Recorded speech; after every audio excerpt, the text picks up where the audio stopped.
Good morning. My name is Dwayne Stewart, and I'm the founder and managing member of Foundation Energy Advisors. For those of you unfamiliar with me or my company, we specialize in bespoke management, petroleum engineering, and consulting services, primarily in the upstream oil and gas sector.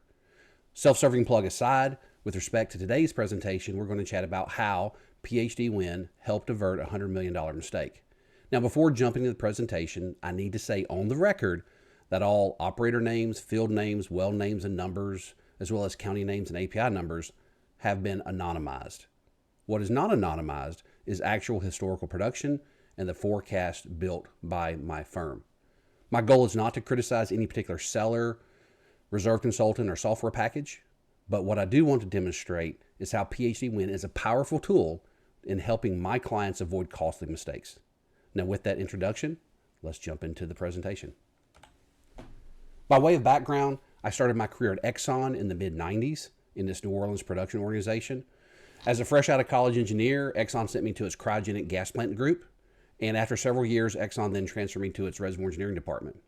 Interestingly, and now that I think back on it intuitively, Exxon's gas plant engineers and its reservoir engineers were the builders and keepers of economic forecast.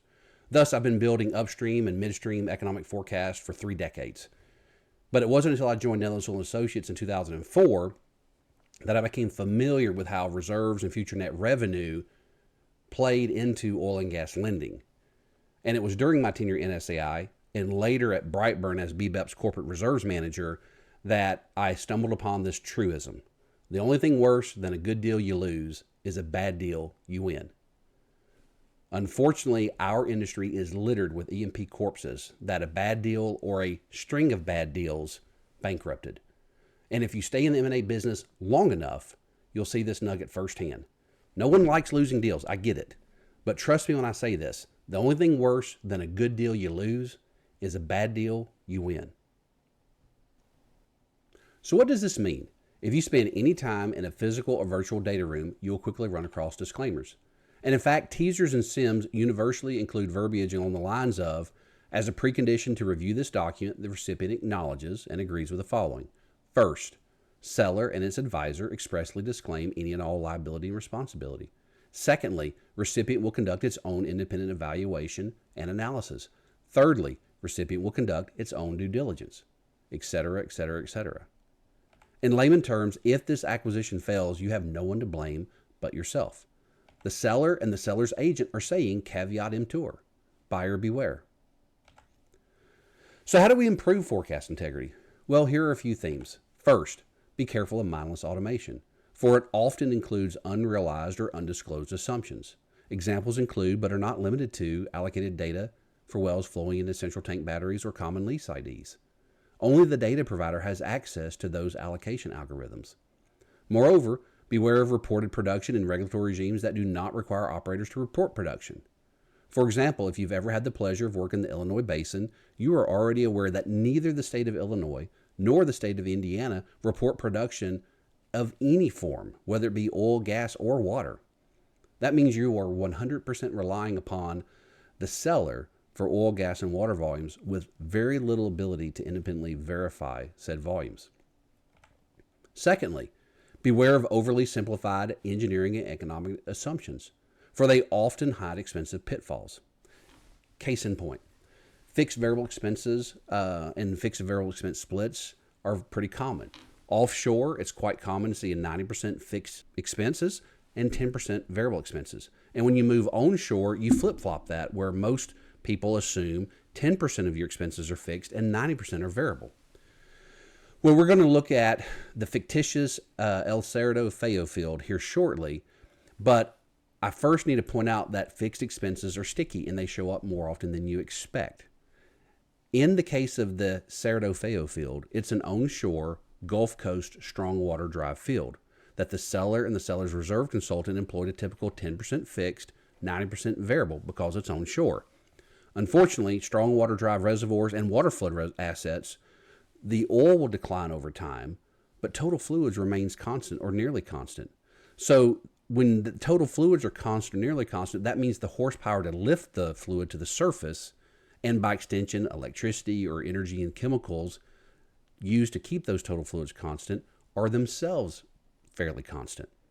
So if you make the assumption, the overly simplistic assumption that 90% of expenses are variable simply because the asset is located onshore, you're going to understate the operating expenses, which in turn overstates reserves and future net revenue for strong water drive reservoirs or water flooded assets. Thirdly, not all techniques work in all situations.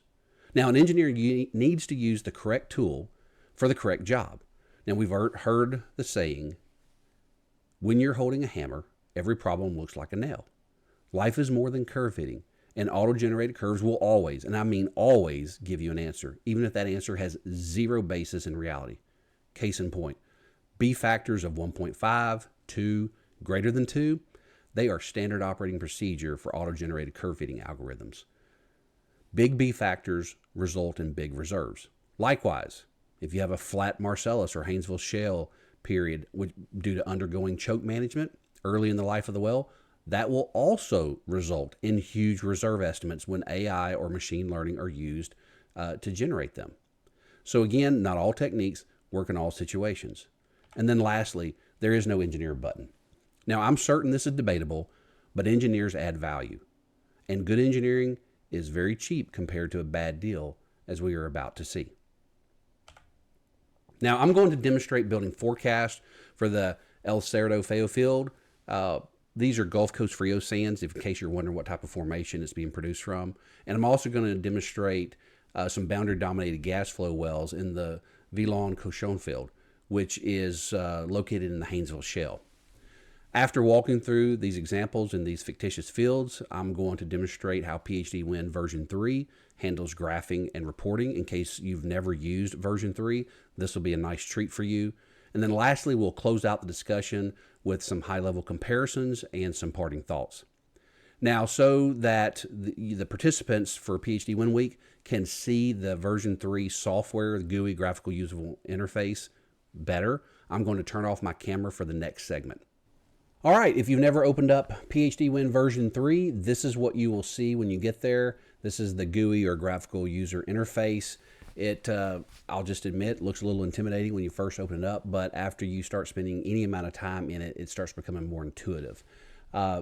New with version 3 are these views that you'll see, the A&D view, the laptop view, the center view. These come default when you load the program. I've been using version 3 long enough now where I've got my own standard views that I use, that I work with, and so we're going to jump over to one of these views. Now, most reserve software or any type of production data will have a semi-log rate versus time. This is the standard in just about any reserves package I've seen. Now, when I look at this particular example, this is the Cerdo 2H here in the Cerdo Feo field. This is, remember, it's a strong water drive reservoir. It's a Gulf Coast Frio sand. This projection doesn't look necessarily that bad when you're looking at on a rate time point of view. But I will tell you, I've been doing reserves long enough where I know that I never just look at rate versus time. I actually look at two plots at a minimum. I look at rate time, which is this panel here on the left, and I also look at rate versus cum. And if you're wondering why I always use rate time and rate cum in tandem, well, it's because the rate cum plot is essentially a pseudo material balance plot. And by looking at these two plots in tandem, whereas the rate versus time plot, the projection wasn't egregiously bad. It looked a little aggressive, but it wasn't that bad. It starts becoming more obvious how bad this projection is. And I'll give you an example. What I've done is I've taken a snapshot of this, put it in the snippet tool, and I've dropped it into this program. And what we're going to do is we're just going to basically take a quick look on this rate cum plot. Now, for any person that has been doing reserves for a long period of time, you know what I'm about to do. And essentially what I just did is I just fit a straight line through the trend on the log rate versus cum plot. And anytime you have historical production that's fitting a straight line on rate versus cum, then that tells me that my B factor is 1. In other words, this is a harmonic decline, right? Now, if we've been trending down with a B factor of 1 historically for the first, 95,000 barrels or so, we would expect our forecast to continue that trend.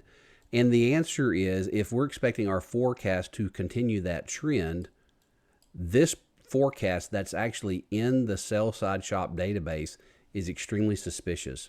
And so that's the beauty of using both of these plots in tandem, is before I ever start projecting, I can get a sense as to whether or not the forecasts are aggressive, if they're conservative, or if they're neutral. They're kind of just right down the middle of the road. Now, for those of you that have been doing reserves for any period of time, you know if you get a straight line on rate versus time, then that tells you your B factor is actually equal to a 0. In other words, it's an exponential decline. Now, as we already discussed, when you get a straight line on rate versus cum, right, your B factor is 1 and it's a harmonic.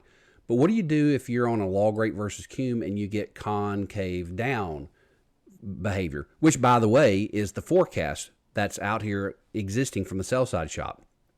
Well, all that tells me is my B factor is less than 1. And if I happen to get early, data where it's concave up on rate versus cum, then that tells me my B factor is greater than 1. So before I ever do any work, before I ever start doing any projections, I can very quickly look at these two plots, rate time, rate cum, in tandem. And by the way, version 3 allows me to see both of these plots side by side, which is a huge upgrade over version 2. Version 2, you had to click on different tabs and you couldn't see them side by side, but now in version 3 you can. So kudos to TRC Consultants for giving us this capability.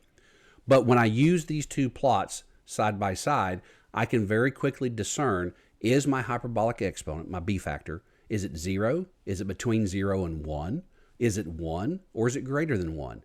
And so before I ever start doing any projections, when I'm looking at either on a buy-side client engagement, I can very quickly discern what my hyperbolic exponent should be on any given well.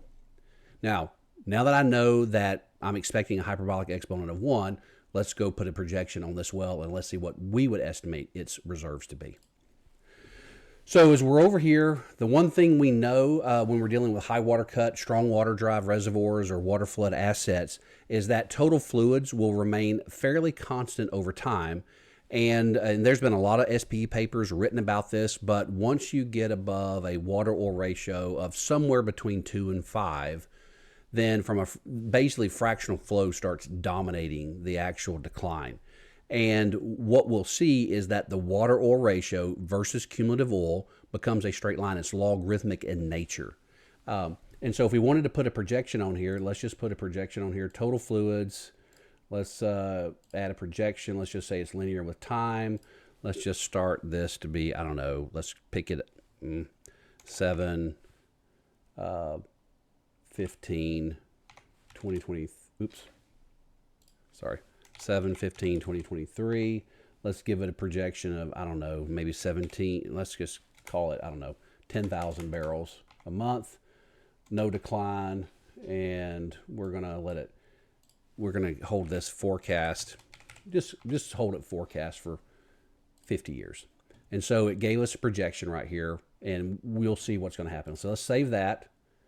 And then now let's jump over and let's forecast our water-oil ratio. And by forecasting our water-oil ratio, then we'll be able to let PHDwin reverse engineer our oil. Now, it just dropped in a number, but I can literally take this right here and start moving it around. And notice PHDwin automatically built not only an oil forecast, but also built a water forecast. Now, it doesn't tie in very well, but that's how we can start dragging this around. And let's see if we can't zoom it in. And let's save it. So if we look at this right here, let's just say we're going to start around 78, 250. That's thousands of barrels. Let's start with a 10. Let's take it up to 140,000 barrels. And let's end this at 100 water-oil ratio. Now, if we do that, we see we're getting close, but no cigar. And so we can literally move this anywhere we want to. And, one of the things, notice we're still using 10,000 barrels of fluid. So we need to go back over to our total fluid. And let's change this up to 17,500 barrels, not 175. And once we do that, notice what happens here. we get a really good projection.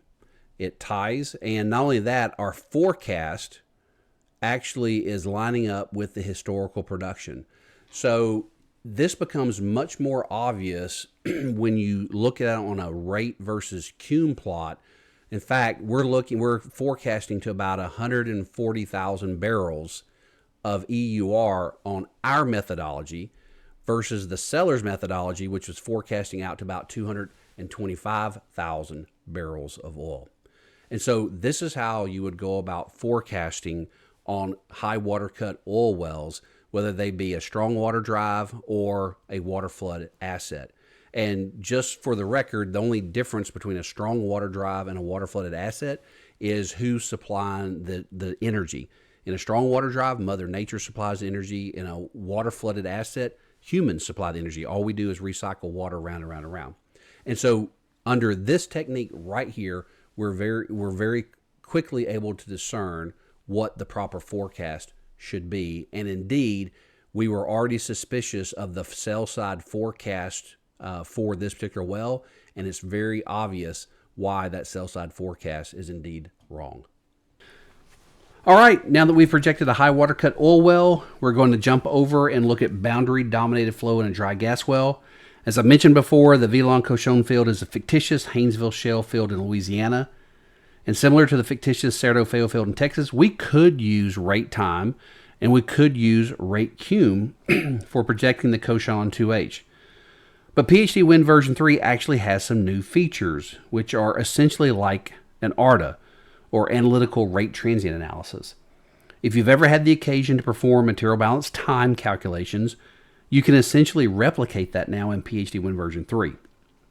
Now, to keep this video high level and to avoid putting everyone to sleep, including myself, I'm going to skip over material balance time theory and simply say that mathematically, material balance time equals cumulative production at any point in time divided by the instantaneous rate at that point in time. So let's change my view to one of my pre-saved gas views.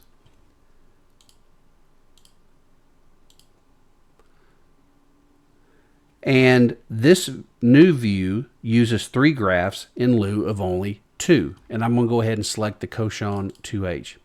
Now we still have our rate time graph. We still have our rate cum graph, but we've introduced a new graph down here in the lower left quadrant, which is my rate versus delta time plot, which is on a log scale.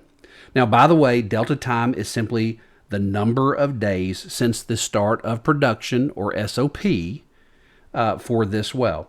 And PHDwin 3 version 3 will include the start of production in parentheses for each well. Now, it turns out by plotting rate versus material balance time or delta time on a log scale will help linearize B factors between 0 and 1. Thus, we can immediately see the benefit of introducing this third graph. By using rate time, rate cum, and rate delta time or rate material balance time, we can quickly ascertain which one of these 3 graphs linearizes historical production. And once historical production is linearized, confidence in our forecast improves dramatically. Now, unfortunately, reserve engineers rarely have the necessary data to accurately calculate material balance time. And for the record, calculating material balance time for gas is more complicated than calculating material balance time for oil. So to avoid analysis paralysis, we can use delta time as a proxy for material balance time. And since material balance time is often used to identify flow regimes, we're going to do the same thing with our delta time proxy. Now, if I right mouse click this graph down here in the lower left side, I can tell it to show my half slope, my quarter slope, or my unit slope.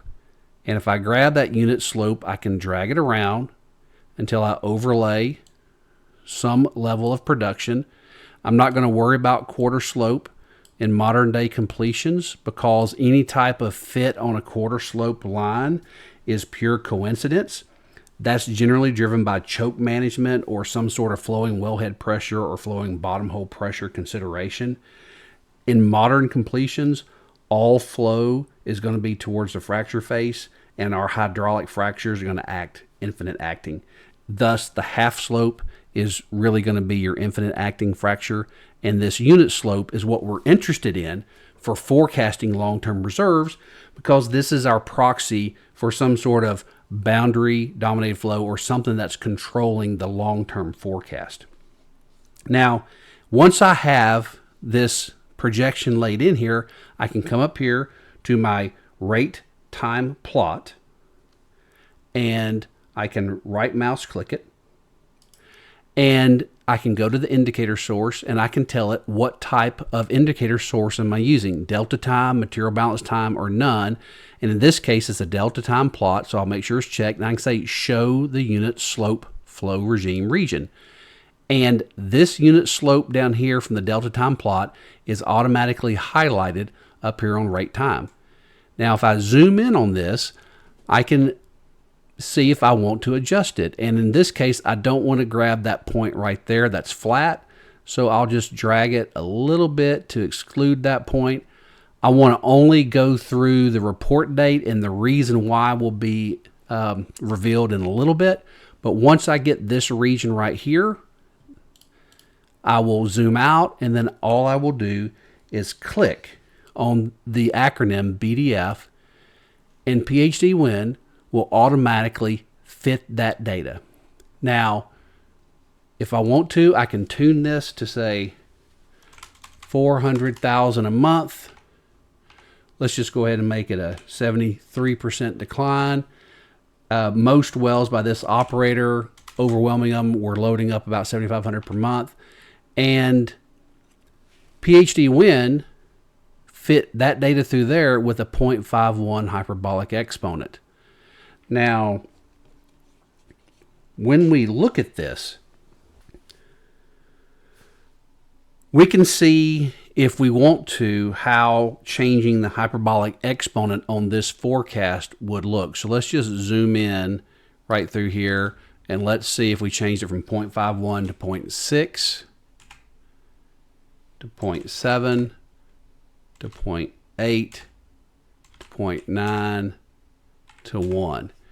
And so if I zoom back out and just walk it right back down to a 0.9, and by the way, this little vertical tick mark that you see on my projection that's going to be changing going out further, that's where PHDwin visually indicates where we go from a hyperbolic decline to a terminal exponential decline. 0.8, 0.7,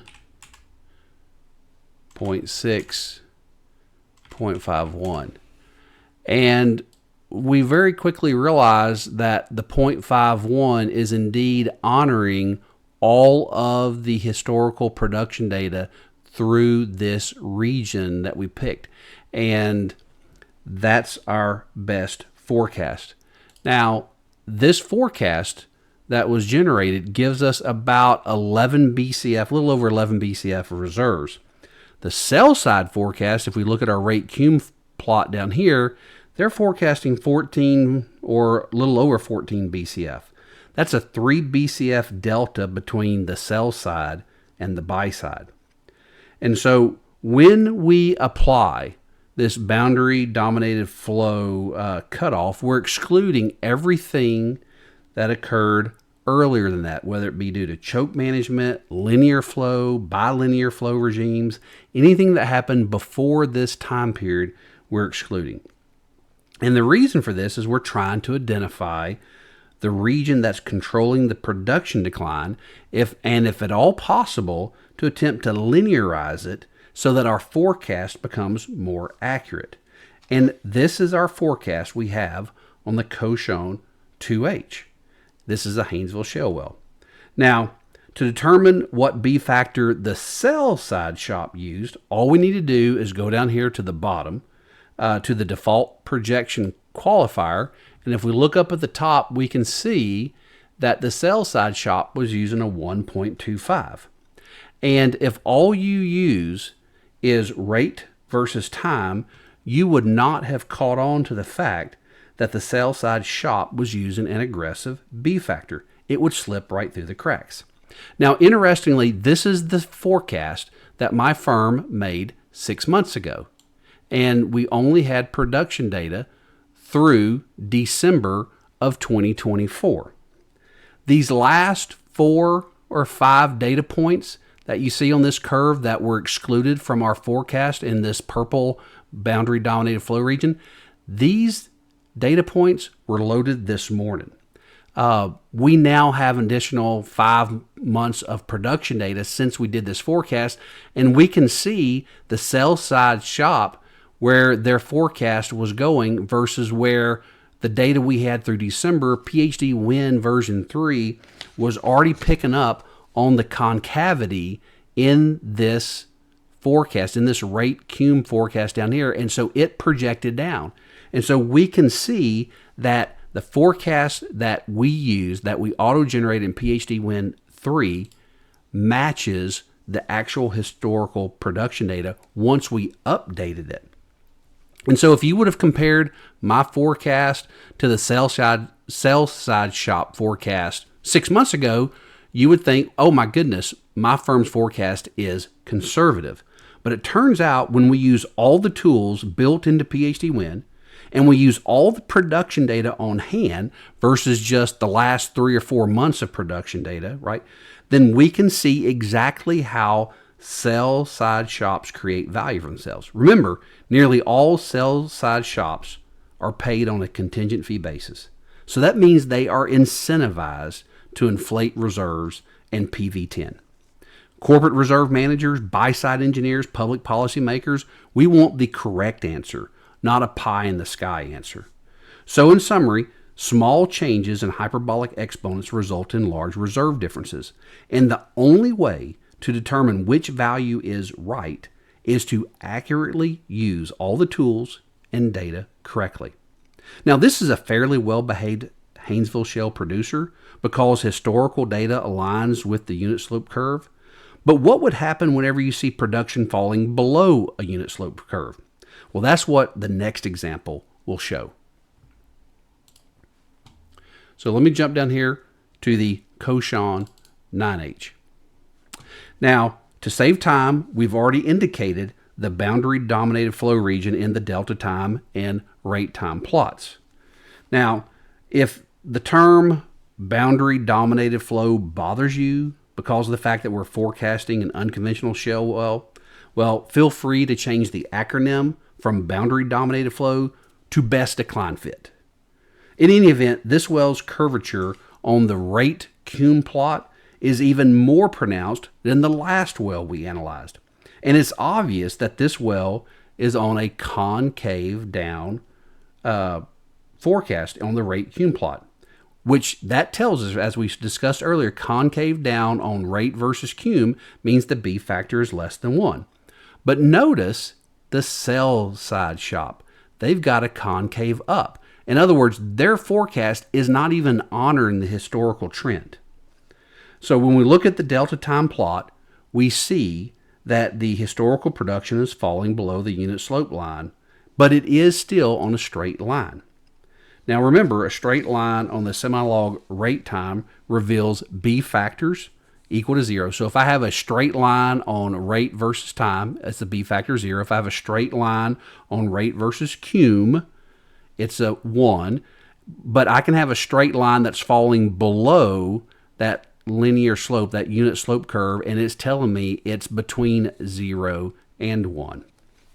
Now, before we do any forecasting, we have this red flag.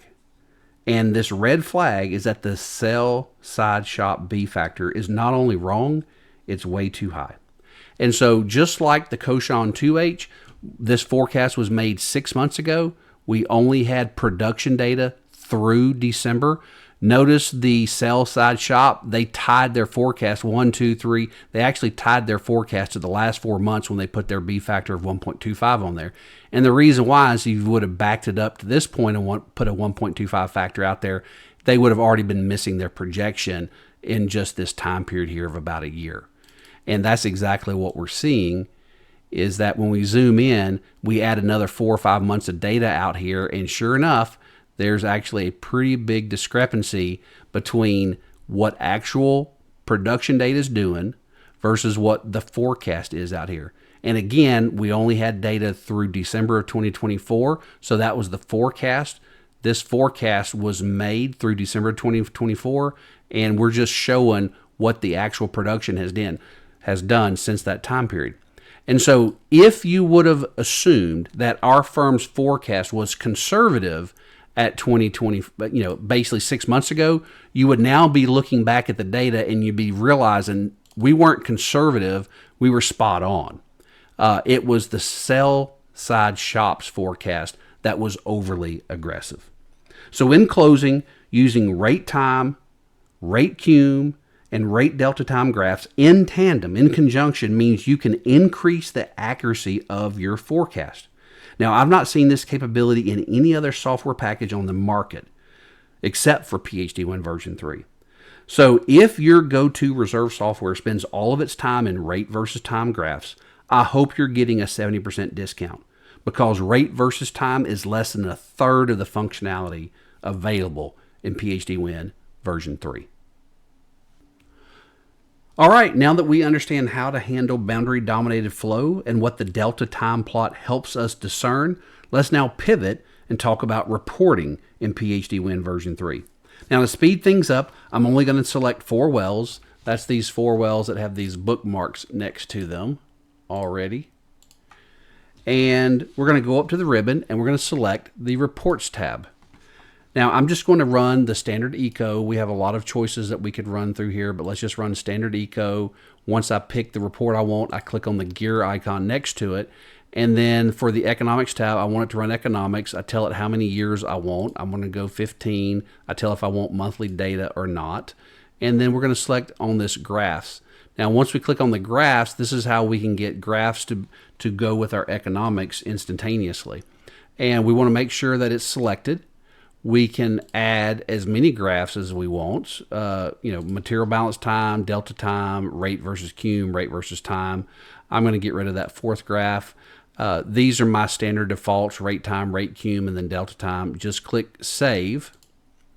And then now we could tell it what kind we want: summaries, grand total, case summaries. We're just going to run cases only. And then we're going to pick on the run button, this lightning button right here. And that will tell PHDwin to start generating economics and graphs. And once we get these economics and graphs, we can bring them in and we can load them up and zoom in.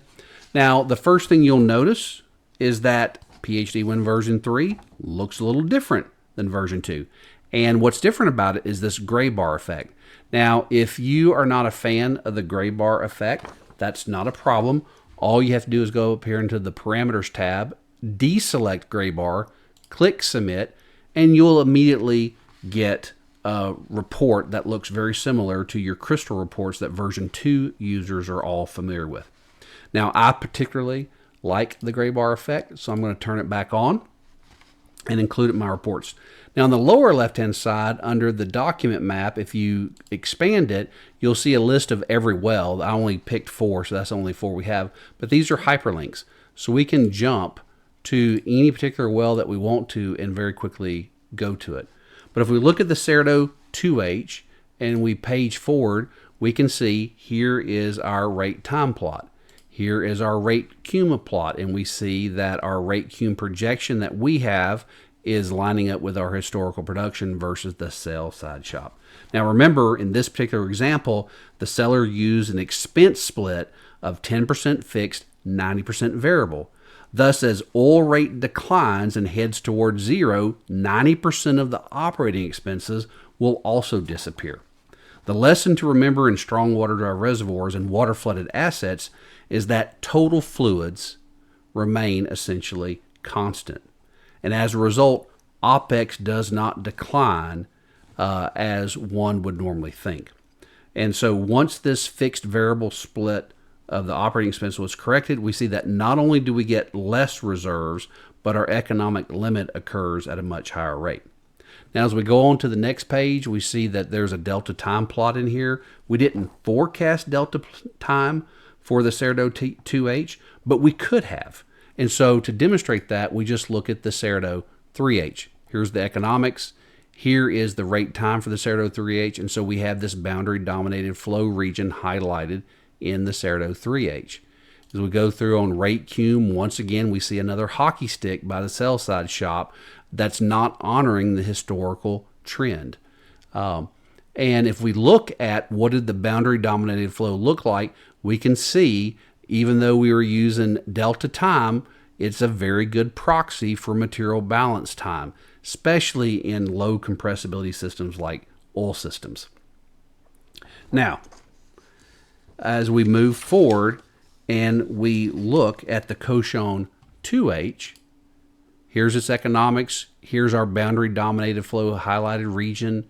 We see that, once again, the forecast that we laid in here, the last 4 or 5 months of data, is following down our projection that was made on it was made through December of 2024. So our forecast was not conservative. Our forecast was actually more correct. It was actually correct compared to the sell side shop. Once again, you can see it better on the rate cum plot here, how it's behaving. And this is the Cochon 9H. And once again, this one has even more deviation because the B factor is even lower than the prior well. And so we can see what adding 4 or 5 more months of data does on rate versus time, and especially what it does on rate versus cum. So had you purchased this asset based upon the sell side shop forecast, you would have substantially overpaid, not just for this well, but this type of analysis, which permeated and was pervasive through all the PDP wells, and then it was compounded on the 300 PUDs, you would have considerably overpaid for those reserves. Thus, when you walk into a physical data room, a virtual data room, or simply receive a database from someone, keep in mind that small adjustments to the B factor can pump reserves in PV10 tremendously. That's why it's important we perform due diligence and we get the right answer, not just an answer. In closing, reporting is simpler in version 3 than in version 2 because we don't have to deal with crystal reports and we don't have to deal with batch reports anymore. We can run all of our economics and our graphing together. All right, now that we've talked about reporting, we know that it's very simple in PHDwin version 3, actually more simple than version 2 because we don't have to deal with batch reports. We can put all of our economics and graphing all together. Now, to wrap things up in a high-level comparison point of view, for the Cerdo-Feo field, we discovered that the PUD problem possible type curves were all based upon first-generation results. In other words, these were 2015, 2016 drill wells. Unfortunately, the type curves had never been updated with infill results. Now, the parent-child interference was not hard to discern. A cursory review of the PDP and shut-in wells showed massive parent-child interference. And once we dug into it, we discovered that the 2021 and 2022 drilling was subcommercial. In other words, the wells actually hit payout. They were just sub 10% IRR. And the 2023 and 2024 wells were just completely uneconomic. In other words, these wells are never going to hit payout. So this revelation resulted in the immediate debunking of all PUD problem possible locations on the buy-side evaluation, which resulted in a $100+ million bid-ask spread. Now, if you attended or viewed PhDwin Week last year, David Clark at Marathon gave a talk about ethics in engineering, and specifically he talked about the issue around gradual write-downs. In layman terms, gradual write-downs take a series of small revisions over many years to avoid a large singular write-down. Now, regrettably, the gradual write-downs keep unjustified reserves on the books. And just as David predicted, there was a compounding error because the parent wells that were used from a decade ago as the analog, basically, once you updated the type curves, you realized that all of your locations are now uneconomic, so it resulted in the immediate debunking of PUD problem possible locations. It's very clear that the operator was looking to take slower, small, gradual write-downs as they were looking to divest this particular asset. Now, with respect to the V-Long Cochon field, slightly aggressive B factors were enough to juice reserves by about 23% on average. And when I say juice reserves, I'm talking about proved reserves.